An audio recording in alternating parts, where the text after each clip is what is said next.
হোটেলগুলির rooftop ভেঙে দেবার বিরোধিতা করে কলকাতা হাইকোর্টের দ্বারস্থ হোটেলিয়ার্স অ্যাসোসিয়েশন বিচারপতি গৌরাঙ্গ কান্তের বেঞ্চে।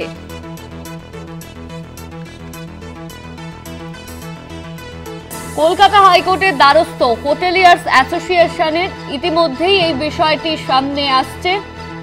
বিচারপতি গৌরাঙ্গ কান্তের বেঞ্চে আবেদন, হোটেলগুলির রুফটপ ভেঙে দেবার বিরোধিতা করে কলকাতা হাইকোর্টের দ্বারস্থ হোটেলিয়ার্স অ্যাসোসিয়েশন।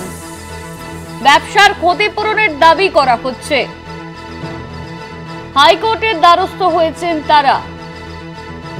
হোটেলগুলির রুফটপ ভাঙার বিরোধিতা করে হাইকোর্টের দ্বারস্থ হোটেলের মালিকেরা।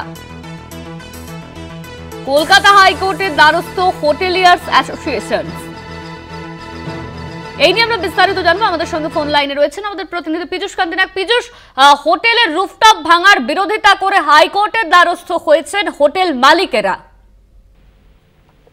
দেখো, পার্ক স্ট্রিটের বেশ কিছু হোটেলের পক্ষ থেকে, হোটেল অ্যাসোসিয়েশনের পক্ষ থেকে গোটা কলকাতায় যে রুফটপ ভেঙে দেওয়ার যে নির্দেশিকা জারি হয়েছে এবং বেআইনি নির্মাণ ভাঙা সম্পর্কে যে হোটেলগুলির যে নির্দেশিকা জারি হয়েছে, সেই নির্দেশিকাকেই চ্যালেঞ্জ জানিয়ে কলকাতা হাইকোর্টের দ্বারস্থ হোটেল অ্যাসোসিয়েশন।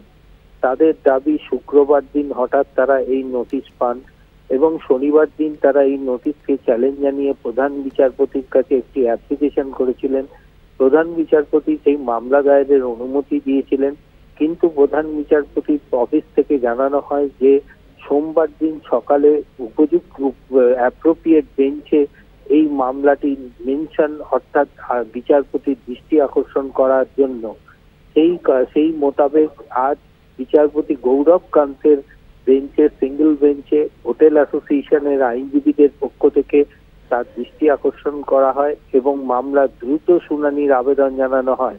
তাদের দাবি, ইতিমধ্যে আজ সকাল 10:30 থেকে ভাঙার কাজ শুরু করে দিয়েছে কর্তৃপক্ষ।